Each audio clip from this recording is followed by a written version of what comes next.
Shutdown কর্মসূচি প্রত্যাহারের পর শুল্কায়ন শুরু, স্বাভাবিক হচ্ছে চট্টগ্রাম বন্দরের কার্যক্রম, কর্মচাঞ্চল্য ফিরছে বেনাপোল হিলিতে। পঞ্চগড়ের বাংলাবান্ধা স্থলবন্দর চেকপোস্টে নেই করোনা পরীক্ষার ব্যবস্থা, অবাধে পার হচ্ছে দুদেশের যাত্রীরা, সংক্রমণ বাড়ার শঙ্কা। ওপেন জেল স্বাবলম্বী করবে কারাবন্দীদের, প্রশিক্ষণ নিয়ে কাজ করতে পারবে উৎপাদনমুখী কারখানায়, দেওয়া হবে অভিজ্ঞতা সনদও। নরসিংদীতে নারী নির্যাতন মামলার বাদী থেকে ঘুষ নেওয়ার অভিযোগ পুলিশের বিরুদ্ধে, বিদেশে পালিয়েছে আসামি, ব্যবস্থার আশ্বাস কর্তৃপক্ষের। কাজ শেষ হলো, পড়ে আছে জামালপুরে এলজিইডির ভবন, 5 বছরও বরাদ্দ হয়নি দোকান, দ্রুত ব্যবস্থা নেবে কর্তৃপক্ষ। যুদ্ধবিরতির চাপের মধ্যেই উত্তর গাজায় হামলার প্রস্তুতি ইসরায়েলের, দিন দিন প্রকট হচ্ছে খাদ্য সংকট, ক্ষুধা অপুষ্টিতে হাজারো শিশু। এবং ক্লাব বিশ্বকাপ ফুটবলে মেসি মায়ামিকে 4-0 গোলে বিধ্বস্ত করে কোয়ার্টার ফাইনালে পিএসজি, ফ্লামেঙ্গোকে হারিয়ে শেষ 8-এ বায়ার্ন। দেখছিলেন শিরোনাম সংবাদ সকালের সঙ্গে আছি আমি স্নিগ্ধা খান। এবার বিস্তারিত। দিনভর নানা নাটকীয়তার পর অবশেষে শাটডাউন সহ সব কর্মসূচি প্রত্যাহার করেছে আন্দোলনরত এনবিআর সংস্কার ঐক্য পরিষদ। রোববার রাতে এনবিআর সংস্কার ঐক্য পরিষদের সভাপতি হাসান মোহাম্মদ তারেক প্রিকাবদার বলেন, সরকারের কমিটি গঠন ও ব্যবসায়ী সংগঠনের আশ্বাসের কর্মসূচি প্রত্যাহার করেছেন তারা। সাদ আহমেদের রিপোর্ট। ব্যবসা বাণিজ্যের বৃহত্তর স্বার্থের কথা বিবেচনা করে জাতীয় রাজস্ব বোর্ডের কর্মকর্তারা দেশব্যাপী শাটডাউন প্রত্যাহারের সিদ্ধান্ত নিয়েছে বলে জানিয়েছেন এনবিআর সংস্কার ঐক্য পরিষদের সভাপতি হাসান মোহাম্মদ তারেক রিকাবদার। রোববার রাতে বাংলাদেশ চেম্বার অব ইন্ডাস্ট্রিজের কার্যালয়ে এক সংবাদ সম্মেলনে এই সিদ্ধান্তের কথা ঘোষণা করেন তিনি। দেশের শীর্ষস্থানীয় ব্যবসায়ী নেতৃবৃন্দের অনুরোধের প্রেক্ষিতে এবং দেশের আমদানি রপ্তানি ও সাপ্লাই চেইন সচল রাখা তথা অর্থনীতির বৃহত্তর স্বার্থে এবং জনগণের স্বার্থ বিবেচনায় নিয়ে এনবিআর সংস্কার ঐক্য পরিষদ তাদের কমপ্লিট শাটডাউন এত দ্বারা প্রত্যাহার করেছে। রাজস্ব বোর্ডের সংস্কার রোধ ও চেয়ারম্যানের অপসারণের দাবিতে এনবিআর সংস্কার ঐক্য পরিষদের ব্যানারে গত কয়েকদিন ধরে আন্দোলন করে আসছিলেন প্রতিষ্ঠানের কর্মকর্তা ও কর্মচারীরা। এর আগে 10 সদস্যের ব্যবসায়ী প্রতিনিধি দলের সঙ্গে বৈঠক শেষে অর্থ উপদেষ্টা ডক্টর সালেউদ্দিন আহমেদ জানান, এনবিআর ইস্যুতে 5 সদস্যের উপদেষ্টা কমিটি গঠন করা হয়েছে। পরবর্তীতে বিকেলে এনবিআরের সেবাকে অত্যাবশ্যকীয় ঘোষণা দিয়ে বিবৃতি দেয় প্রধান উপদেষ্টার প্রেস উইং। কর্মস্থলে যোগ না দিলে জনগণের স্বার্থে অর্থনীতি সুরক্ষায় কঠোর হবে সরকার বলেও উল্লেখ করা হয় বিবৃতিতে। এনবিআরের সংস্কার উদ্যোগ বাস্তবায়নকে কেন্দ্র করে গত 12 মের পর থেকে আন্দোলন করে আসছিলেন সংস্থাটির কর্মকর্তা কর্মচারীরা। এতে অচলাবস্থা তৈরি হয় সরকারের রাজস্ব আহরণের এই প্রতিষ্ঠানটিতে। সাদ আহমেদ, দেশ টিভি, ঢাকা। শাটডাউনের টানা কর্মসূচি থেকে সরে এসেছে কাস্টমস কর্মকর্তা কর্মচারীরা। রোববার রাতে শুরু হয়েছে রপ্তানি পণ্যের শুল্কায়ন কার্যক্রম। কাস্টমস কর্মকর্তা কর্মচারীদের শাটডাউন কর্মসূচির কারণে শনিবার থেকে রোববার সন্ধ্যা পর্যন্ত কার্যক্রম বন্ধ ছিল। রোববার এনবিআরের আন্দোলনরত কর্মকর্তা কর্মচারীদের কর্মস্থলে ফেরার আহ্বান জানিয়ে সরকার জানায়, কাজে যোগ না দিলে দেশের জনগণ ও অর্থনীতির সুরক্ষায় সরকার কঠোর হবে। এ অবস্থায় সন্ধ্যার পর কাজে যোগ দেওয়ার সিদ্ধান্ত নেয় আন্দোলনকারী কর্মকর্তা কর্মচারীরা। শনিবার ও রোববার সারাদিন শুল্কায়ন প্রক্রিয়া বন্ধ থাকায় চট্টগ্রাম বন্দরে 3680 একক রপ্তানি পণ্য ভর্তি কন্টেইনারে জাহাজে তুলতে ব্যর্থ হয়েছে রপ্তানিকারকরা। সোমবার সকাল থেকে স্বাভাবিক হচ্ছে চট্টগ্রাম বন্দর, যশোরের বেনাপোল স্থলবন্দর, দিনাজপুরের হিলি স্থলবন্দর, ব্রাহ্মণবাড়িয়ার আখাউড়া স্থলবন্দরের কার্যক্রম।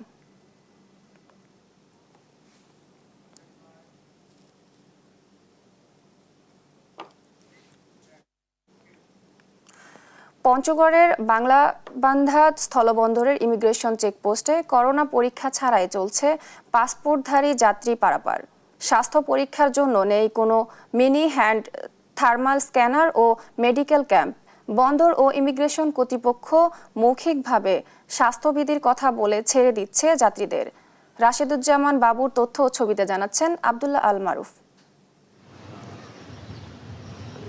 পঞ্চগড়ের বাংলাবান্ধা স্থলবন্দরে করোনা ভাইরাস শনাক্তকরণ বা স্বাস্থ্য পরীক্ষার জন্য উন্নতমানের যন্ত্রপাতি, medical team, mini hand thermal scanner দিয়ে জ্বর মাপার যন্ত্রপাতি না থাকায় বিপাকে পড়েছে বাংলাদেশ ও ভারতের যাত্রীরা। মৌখিকভাবে সতর্ক থাকার কথা বলে ছেড়ে দেওয়া হচ্ছে ভারতগামী যাত্রীদের। ভারত থেকে আসা যাত্রীরা জানান, ভারতে স্বাস্থ্য পরীক্ষা করা হলেও বাংলাবান্ধা স্থলবন্দরে করোনার কোনো পরীক্ষা নিরীক্ষা করা হয়নি।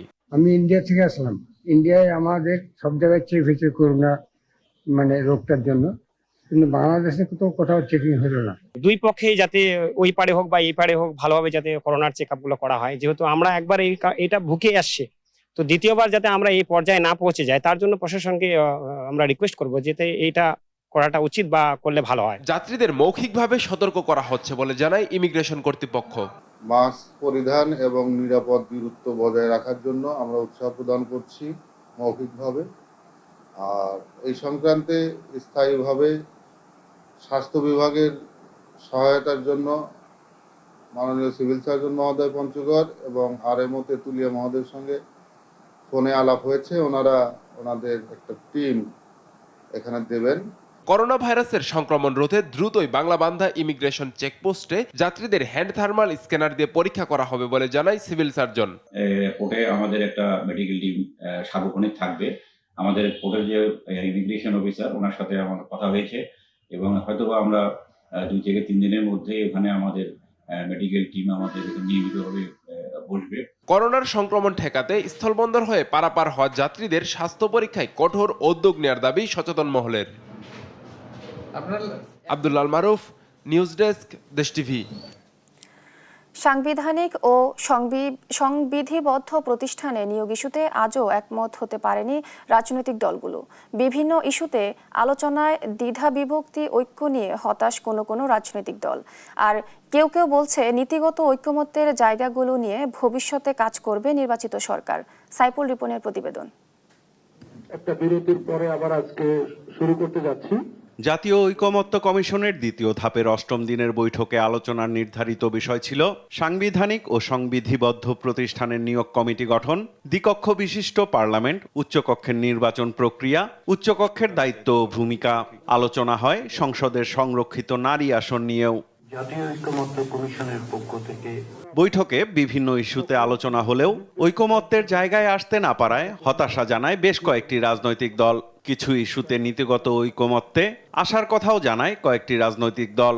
এই কনস্টিটিউশনাল পজিশনগুলো যদি আমরা এখন রিভাইভ করতে না পারি, এখন রক্ষা করতে না পারি, তাহলে গণতন্ত্রের কথা যেটা বলছি সেটাকে সেফগার্ড করার মতো প্রতিষ্ঠান না থাকলে কিরকম করে হবে।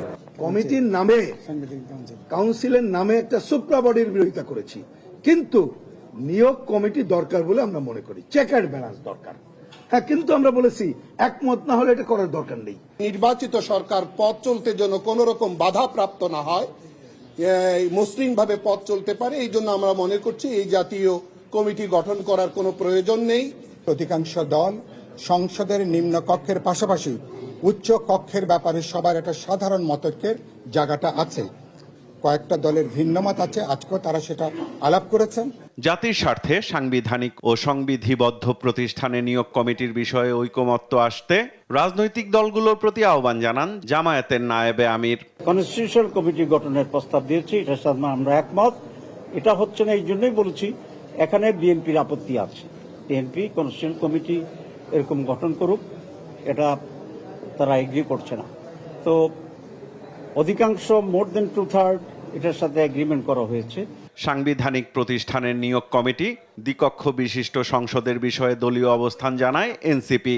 বিএনপি এবং তার সঙ্গে গুটিকতক দলের আপত্তির কারণে, বাধার কারণে এই নিয়োগ কমিটি, যার মধ্য দিয়ে আসলে নির্বাচন কমিশন, দুর্নীতি দমন কমিশন, কর্ম কমিশনের মতো প্রতিষ্ঠানগুলো সেখানে নিয়োগ স্বাধীনভাবে সম্পূর্ণ হবে, সেই জিনিসটাকে বাস্তবায়ন করা সম্ভবপর হলো না। নিয়োগ কমিটির বিষয়ে দলীয় অবস্থান পুনর্ব্যক্ত করেন বিএনপির স্থায়ী কমিটির সদস্য সালাউদ্দিন আহমদ।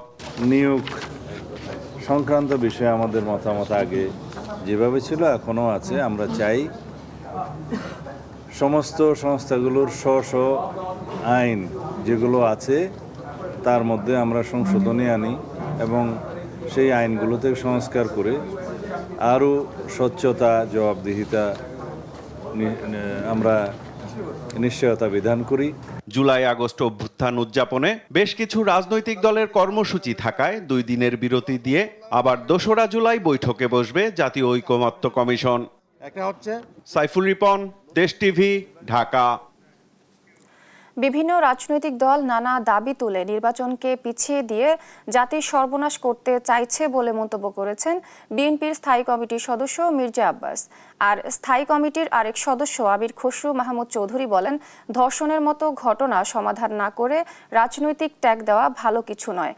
এদিকে কুমিল্লা মুরাদনগরের ঘটনাও আওয়ামী দোসরদের কাজ বলে দাবি করেন দলটির সিনিয়র যুগ্ম মহাসচিব রুহুল কবির রিজভী। তাইপুর রহমান তুহিনের প্রতিবেদন, জানাচ্ছেন মোহাম্মদ সাকিব।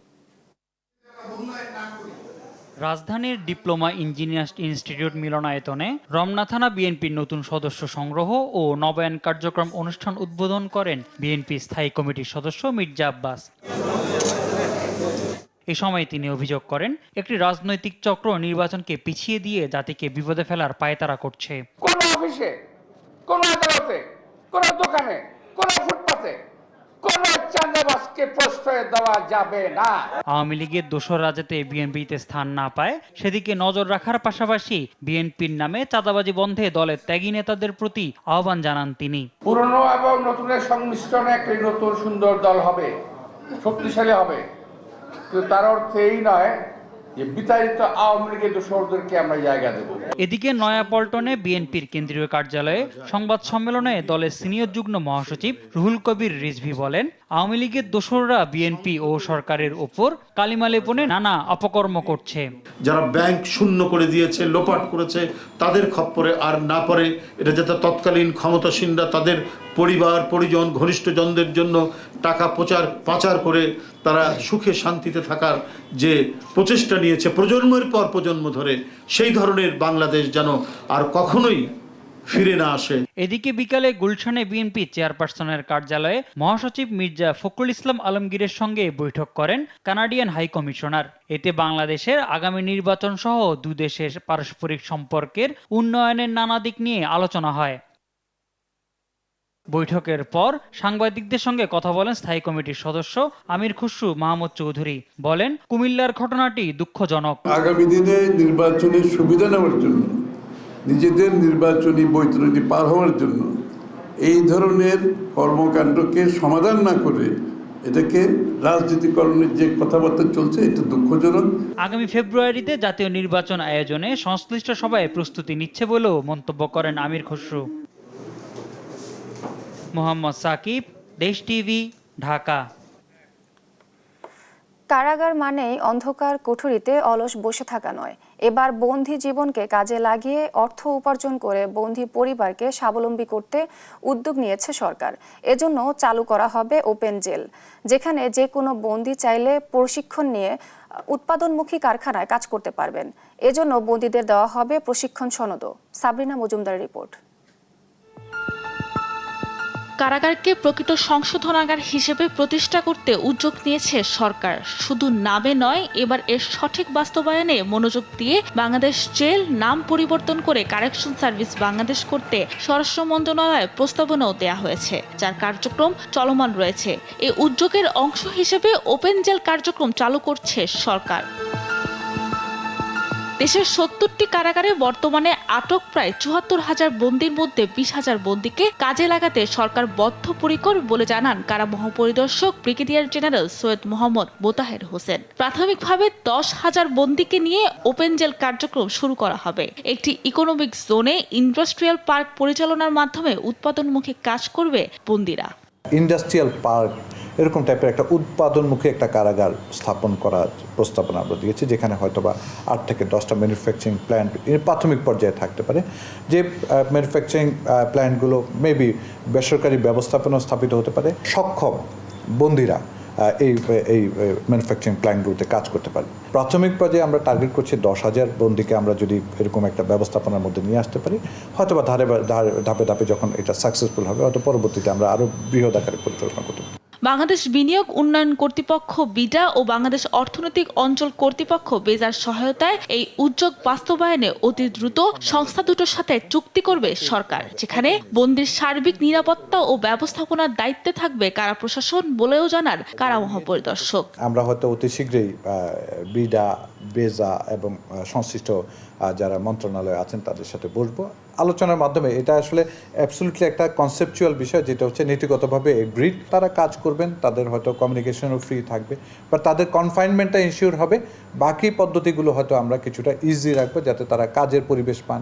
প্রশিক্ষণ গ্রহণের মাধ্যমে বন্দিরা কারা অভ্যন্তরে স্থাপিত কারখানায় কাজ করবেন। কাজের স্বীকৃতি স্বরূপ দেয়া হবে প্রশিক্ষণ সনদ। কাজ নির্ভর উনি সম্মানই পাবেন, উনি যতটুকু কাটবেন তার উপর একটা সম্মানই পাবেন। আমরা যাদের উদ্যোক্তা যাদের ব্যবহার করব তাদের সাথে আমাদের কথাবার্তা চলছে। বিভিন্ন যে সমস্ত কাজে ওনারা নিয়োজিত হবেন ওই ট্রেনিংগুলো আমরা ওখানেই করব। এবং যেটা হবে আরও ইন্টারেস্টিংলি, এই ট্রেনিংটা করার পরে ওনাদের একটা সার্টিফিকেশন রেসপেক্টিভ কারিগরি হোক, বিজেএমই হোক, যারা রেসপেক্টিভ অর্গানাইজেশনগুলো থেকে সার্টিফিকেশনের ব্যবস্থা থাকবে। সো পরবর্তীতে ইভেন যদি উনি বাইরে চলে আসেন, ওই জামিন অথবা মুক্তি পেয়ে যান জেলখানা থেকে, পরবর্তীতে ওই সার্টিফিকেশনটা ব্যবহার করে ওনারা কিন্তু বাইরেও কাজ করতে পারবেন। এর মাধ্যমে স্বাবলম্বী হবেন বন্দিরা, সেই সাথে আর্থিকভাবে লাভবান হবেন বন্দির পরিবারও। শাস্তি শেষে বন্দিদের বিকল্প কর্মসংস্থান ও দক্ষতা অর্জনে কারা কর্তৃপক্ষের এমন উদ্যোগ কার্যকর ভূমিকা রাখবে বলে মনে করছেন কারা কর্তৃপক্ষ। সাবরিনা মজুমদার, দেশ টিভি, ঢাকা। নারায়ণগঞ্জের সিদ্ধিরগঞ্জে কওমি মাদ্রাসা ৭ তলা ভবন থেকে পড়ে গুরুতর আহত হয়েছে এক ছাত্রী। মুমূর্ষু অবস্থায় তাকে রাজধানীর একটি বেসরকারি হাসপাতালে ভর্তি করা হয়েছে। পরিকল্পিতভাবে তাকে ছাদ থেকে ফেলে দেওয়া হয়েছে বলে অভিযোগ পরিবারের। বিষয়টি খতিয়ে দেখে ব্যবস্থা নেওয়ার আশ্বাস দিয়েছে পুলিশ। এইচ হিমেলের রিপোর্ট। নারায়ণগঞ্জ সিদ্ধিরগঞ্জে জামিয়া মাদানিয়া হাদিউল উম্মাহ মাদ্রাসায় 10 মাস আগে ভর্তি হয় ফারিয়া আক্তার মিম। 7ম শ্রেণীর শিক্ষার্থী মিম রোববার বিকেলে মাদ্রাসার 7 তলা ভবনের ছাদ থেকে পড়ার ঘটনা ঘটে। তবে স্বজনরা জানান আত্মহত্যা করার কোনো কারণ দেখছেন না তারা। এটা পরিকল্পিত কোনো ঘটনা হতে পারে বলে আশঙ্কা প্রকাশ করেন স্বজনরা। আজকে গেছি 4টা বাজে, গিয়া শুনি ওই নাকি পড়ে গেছে ছাদের থেকে। হেরা বলতেছে মানে হেরা ফোনও দেয় নাই। আমি ওর নাস্তা দিয়েইতে গেছি, পরে শুনছি। আমাদের ভিকটিম তো আপনার 7 তলাতে যদি পড়েও ধরলাম তার কথায় যে 7 তলাতে পড়ছে, তারা কেউ দেখে নাই। কেউ দেখেনি 7 তলাতে পড়ছে, আবার পড়ছে তো সাথে সাথে আমাদের গার্জিয়ানকে জানানো হয়নি। ছাদে 8 ফুট রেলিং থাকা সত্ত্বেও কিভাবে ছাদ থেকে পড়ে গেল এমন প্রশ্নে মাদ্রাসার পরিচালক আব্দুল কুদ্দুস জানান দুর্ঘটনার সময় তিনি ছিলেন না। তবে মিমের মন খারাপের কথা মাদ্রাসার শিক্ষিকার কাছ থেকে জানতে পারেন তিনি, কিন্তু কি কারণে মিমের মন খারাপ ছিল তা জানতে পারেননি। ঠিক 5টা 10-এ আমার ফোন দিছে ম্যাডাম, ফোন দিয়ে বলছে যে একটা ছাত্রী ইয়েতে পড়ে গেছে, ছাদেতে পড়ে গেছে। ম্যাডাম ফোন দিয়ে বললো, পরে আমি দৌড়ে আসছি, আইসা নিচে আইসা দিয়ে যারা দৌড়াদৌড়ি করছে, এখান থেকে আমি আবার এখানে চলে যাই। পরে মুমূর্ষু শিক্ষার্থীকে নিয়ে ঢাকা মেডিকেলে নিয়ে যান আব্দুল কুদ্দুস। সেখানে আইসিইউ সিট খালি না থাকায় ধানমন্ডির একটি বেসরকারি হাসপাতালে নেওয়া হয়। কর্তব্যরত চিকিৎসক জানান মাথায় ও বুকে গুরুতর আঘাত পেয়েছেন মিম। পরীক্ষা নিরীক্ষার রিপোর্ট দেখে প্রকৃত ঘটনা বোঝা যাবে বলেও জানান চিকিৎসক। ইভ্যালুয়েশন আমাদের এখনো শেষ হয়নি। প্রাথমিকভাবে আমরা ম্যানেজমেন্ট করেছি, পেশেন্টের ক্রিটিক্যাল কন্ডিশন লাইফ সেভ করার চেষ্টা করেছি, ওনাকে লাইফ সাপোর্টে দেওয়া হয়েছে, ব্লাড প্রেশার ম্যানেজ করার কন্ট্রোল করার চেষ্টা করা হচ্ছে, দেখা যাক। খবর পেয়ে সিদ্ধিরগঞ্জ থানা পুলিশ ঘটনাস্থল পরিদর্শন করেন। অভিযোগ পেলে যথাযথ আইনি ব্যবস্থা নেওয়ার আশ্বাস দেন তারা। এইচ হিমেল, দেশ টিভি, ঢাকা। যমুনা নদীতে দ্বিতীয় দফায় পানি বৃদ্ধি অব্যাহত রয়েছে। পানি বৃদ্ধির হার গতকালের তুলনায় আজ আবার কিছুটা বেড়েছে। আরও জানাতে সিরাজগঞ্জ থেকে সরাসরি যুক্ত হচ্ছেন সহকর্মী শুভ কুমার ঘোষ। শুভ, পরিস্থিতি মোকাবেলায় স্থানীয় প্রশাসন বা জনগণ কী ধরনের প্রস্তুতি নিচ্ছে আমাদের জানাবেন। স্নিগ্ধা, আসলে যেহেতু আজকে 11তম দিন যে দ্বিতীয় দফায় পানি বৃদ্ধি পাচ্ছে, এর মধ্যে গতকালকে যেটুকু পানি বৃদ্ধি পেয়েছিল এর চেয়ে আজকে কিছুটা পরিমাণ কিন্তু হারটা বেড়েছে। আজকে এই সিরাজগঞ্জ পয়েন্টে কিন্তু পানি বেড়েছে 7 সেন্টিমিটার এবং কাজীপুর পয়েন্টে বেড়েছে 9 সেন্টিমিটার। তবে এখনো কিন্তু বিপদসীমার আসলে অনেক নিচ দিয়ে প্রবাহিত হচ্ছে আসলে যমুনার পানি, যার ফলে কিন্তু এখনো জনগণের যে ভোগান্তি বা কোনো দুর্বিষহ জীবন এরকম কোনো তথ্য আসেনি। নিম্নাঞ্চলও কিন্তু এখনো সেভাবে প্লাবিত হয়নি। এই সিরাজগঞ্জ পয়েন্টে কিন্তু বিপদসীমার এখনো 138 সেন্টিমিটার নিচ দিয়ে আছে এই পানি এবং কাজীপুর পয়েন্টে কিন্তু 160 সেন্টিমিটার নিচ দিয়ে প্রবাহিত হচ্ছে। ফলে যে বিপদসীমা, সেই বিপদসীমাটা যেতে কিন্তু আরো অনেকটা সময় লাগবে। আমরা কিন্তু সকালবেলা কথা বলেছি পানি উন্নয়ন বোর্ডের যে নির্বাহী প্রকৌশলী আছেন তার সঙ্গে। তিনি কিন্তু বলছেন যে এরকম আরো 7 দিন, 1 সপ্তাহের মতো যে পূর্বাভাস তাদের কাছে আছে, যে 1 সপ্তাহের মতো পানিটা এইভাবে হয়তো কখনো একটু কম কখনো একটু বেশি বাড়বে। এর বাইরে কিন্তু যে খুব ভয়াবহ বন্যা, সেই ভয়াবহ বন্যার কিন্তু মতো পূর্বাভাসে কিন্তু এখনো তাদের কাছে নেই। তবে তারা বলছেন যে হয়তো এইভাবে বাড়তে বাড়তে বিপদসীমার কাছাকাছি যেতে পারে অথবা বিপদসীমাটা অতিক্রমও করতে পারে। এর বাইরে এখন পর্যন্ত জেলায় যে আসলে কোনো নিম্নাঞ্চল, কিছু নিম্নাঞ্চল আছে যেমন যমুনার চরাঞ্চল এবং চরাঞ্চলের পাশের যে নিম্নাঞ্চলগুলো আছে সেই কিছু কিছু এলাকায় হয়তো পানি ঢুকতে শুরু করেছে। তবে কোনো ফসলি জমি ক্ষতিগ্রস্ত হয়েছে এরকম কোনো তথ্য এখন পর্যন্ত কৃষি সম্প্রসারণ অধিদপ্তরের কাছেও নেই। তারা কিন্তু বলছেন যে আমরা সবসময় খোঁজ রাখছি, কিছু নিম্নাঞ্চলে পানি ঢুকতে শুরু করলেও যে ফসলি জমিতে প্লাবিত হয়ে সেই ফসলগুলো ক্ষতিগ্রস্ত হচ্ছে এমন তাদের কাছে নেই। পাশাপাশি যে ত্রাণ অধিদপ্তর আছেন তারা কিন্তু বলছেন যে যদি ভারী বন্যা হয়, এবং যেহেতু সিরাজগঞ্জ আসলে যমুনা অধ্যুষিত, সিরাজগঞ্জের সদর, কাজীপুর, চৌহালি এই 3টা এলাকা কিন্তু পুরোটাই যমুনা অধ্যুষিত এলাকা। এই এলাকাগুলোতে কিন্তু নিম্নাঞ্চলগুলো প্লাবিত হয়, ভাঙনের শিকার হয় মানুষ। ফলে তারা বলছেন যে এলাকা অনেক মানুষ কিন্তু ভারী বন্যাতে পানিবন্দী হয়। সেই পানিবন্দী মানুষগুলোর ওই সময়ের যে চিত্র থাকে সেটা ঠিক বিবেচনা করে কিন্তু তারা শুকনো খাবার সহ যে সরবরাহগুলো যে রাখা উচিত তাদের জন্য, সেই বিষয়গুলো তারা আগে থেকে প্রস্তুতি নিচ্ছেন। তারা কিন্তু বলছেন যে সংশ্লিষ্ট যে উপজেলা নির্বাহী কর্মকর্তারা আছেন তারাও কিন্তু এই বন্যার সবকিছুর খোঁজ খবর রাখছেন। তো সব মিলিয়ে এখন পর্যন্ত বন্যায় আসলে সিরাজগঞ্জে ক্ষতিগ্রস্ত হওয়া অথবা কোনো ভয়াবহ রূপ ধারণ করার মতো কোনো তথ্য কিন্তু এখন পর্যন্ত এই সিরাজগঞ্জে নেই। স্নিগ্ধা। ধন্যবাদ আপনাকে। সিরাজগঞ্জ থেকে যমুনা নদীর পানি বৃদ্ধির বর্তমান পরিস্থিতি জানাচ্ছিলেন আমাদের সহকর্মী শুভ। নরসিংদীতে নারী ও শিশু নির্যাতন দমন আইনে দায়ের করা মামলার বাদীর কাছ থেকে টাকা নেওয়ার অভিযোগ উঠেছে গোয়েন্দা পুলিশের এএসআই SM সেলিমের বিরুদ্ধে। দেশ টিভির কাছে বাদী ও সেলিমের টাকা লেনদেনের একটি অডিও এসেছে। এমনকি তদন্তে গাফিলতির সুযোগে দেশ ছেড়ে বিদেশে চলে গেছেন আসামি। এই ঘটনার বিচার চেয়ে পুলিশ সুপারের কাছে অভিযোগ চেয়েছেন অভিযুক্তকারী। আকরাম হোসেনের রিপোর্ট জানাচ্ছেন নুসরাত শোভা। মামলার বিবরণ থেকে জানা যায় 11 মে রাত 8টায় নরসিংদী ল কলেজের শিক্ষার্থী টিউশনি শেষে বাড়িতে আসলে তার নিজ ঘরে তাকে ধর্ষণের চেষ্টা করে প্রতিবেশী মামাতো ভাই খোরশেদ। এ সময় ভুক্তভোগীর চিৎকারে লোকজন চলে আসলে খোরশেদ পালিয়ে যায়। এ ঘটনায় 13 মে ভুক্তভোগী নারী ও শিশু নির্যাতন দমন আইনে খোরশেদ আলমকে আসামি করে মামলা দায়ের করেন। আদালত নরসিংদী গোয়েন্দা পুলিশের দক্ষিণ জোনের ইনচার্জ মোহাম্মদ এরশাদুল্লাহকে তদন্ত করে প্রতিবেদন জমা দেওয়ার নির্দেশ দেন। পরে ডিবি পুলিশের এএসআই SM সেলিম ভুক্তভোগীর সাথে মামলার তদন্তের জন্য যোগাযোগ করেন। এ সময় ভুক্তভোগীর কাছে মামলার তদন্তের জন্য 1 লাখ টাকা দাবি করেন তিনি। আমার কোনো শেয়ার নেই, তারপর আপনারা দিচ্ছেন এখন আপনারা যদি আবার বলেন যে আমার দিব, সমস্যা নেই, আমার ওই টাকাকে আমি বড় করবো, আমি আমার অফিসারের দিচ্ছি, এই টাকাটা আমার পকেট থেকে দেওয়া লাগবে, পকেট থেকে দিব। 1 লক্ষ টাকা চাইছিলাম, দিতে পারছি না। সেটাই সঠিক, খুবই বড় হবে। তোমার মানুষ উপকার করলে মানুষ ভালো না, ঠিক আছে? উপকার করছে না, ক্ষতি করছে না। আজকে আপনি বোনের সাথে হইতো তাহলে এরকম করতে। ভুক্তভোগী কয়েক ধাপে সেলিমকে 19,000 টাকা দেয়, কিন্তু সেলিম আসামি পক্ষের কাছ থেকেও টাকা খেয়ে ধর্ষণ চেষ্টার ধারা কেটে দেয়। এমনকি মেডিকেল রিপোর্ট না পাওয়ার অজুহাতে তদন্ত প্রতিবেদন জমাও দেয়নি সে, যার ফলে শুনানি পিছিয়ে যায় 3 মাস। আর এই সুযোগে আসামি খোরশেদ 23 জুন সৌদি আরবে পালিয়ে যায়। এ ঘটনায় বিচার চেয়ে জেলা পুলিশ সুপার আব্দুল হান্নান বরাবর অভিযোগ দিয়েছে ভুক্তভোগী। ফার্স্ট কিন্তু আমি মাদবুদি থানায় গেছি, ওরা কিন্তু আমার মামলা নিতে চাইছে না। না নেওয়ার কারণে আমি কোর্টে মামলা করি। কোর্টে মামলা করার পরে যে ম্যাজিস্ট্রেট তদন্ত দিছে এরশাদুল্লাহ, উনি ডিবির মাধ্যমে তদন্ত দিছে, আবার ওনার কর্মকর্তা দিয়ে।